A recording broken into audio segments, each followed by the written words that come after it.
白バラちゃんと赤バラちゃん。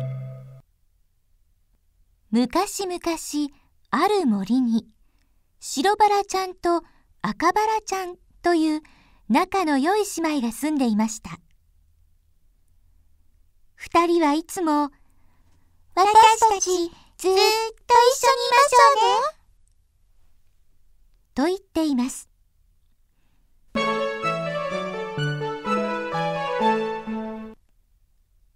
ある雪のひどい晩、寒さに凍えたクマが二人に助けを求めました。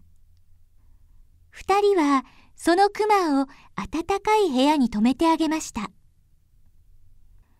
それから毎晩、クマは遊びに来るようになりました。すっかり仲良しになったある日のこと、クマはお別れを言いに来ました。春になると、地下から悪い小人が僕の宝物を盗みに来るんだ。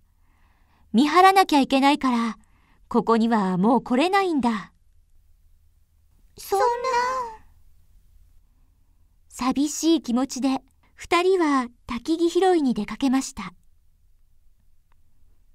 すると、倒れた木の下敷きになって、小人がバタバタ手足を動かしていました。見ると、長いひげが枝に絡まっています。白バラちゃんは親切に絡まった長いひげをハサミで切ってあげました。ところが、よくも自慢のひげを切ったな。小人は助けられたのにお礼も言わず、木の根の間から金貨の詰まった袋を取り出すと、さっさと言ってしまいました。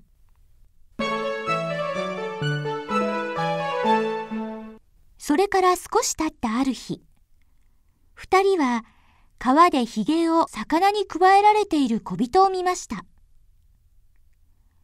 よく見ると、この前の小人です。今度もハサミでひげを切って助けてあげたのに、小人は、また大事なひげを切りやがって。と怒鳴りながら真珠の入った袋を担いで岩の陰に消えました。それから間もなく、二人はわしにさらわれそうになっている小人を助けてやりました。小人はまたお礼も言わず、宝石の詰まった袋を抱えて、俺の宝石をじろじろ見ろなと言いました。その時です。それは僕の宝石だ。クマが現れて小人をやっつけてしまいました。すると、クマの毛皮がはらりと脱げて、クマは美しい王子様になったのです。悪い小人を見つけてくれてありがとう。実は、あの小人に魔法をかけられて、クマの姿にされていたんだ。小人のひげは、小人の魔法の源。小人のひげを切ってくれたおかげで、小人をやっつけることができました。白バラちゃん、僕と結婚してください。そして、赤バラちゃんが、僕の弟と結婚してくれたら、ずっとみんなで一緒にいられるよ。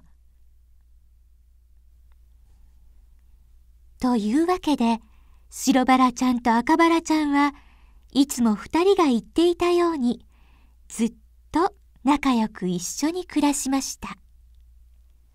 おしまい。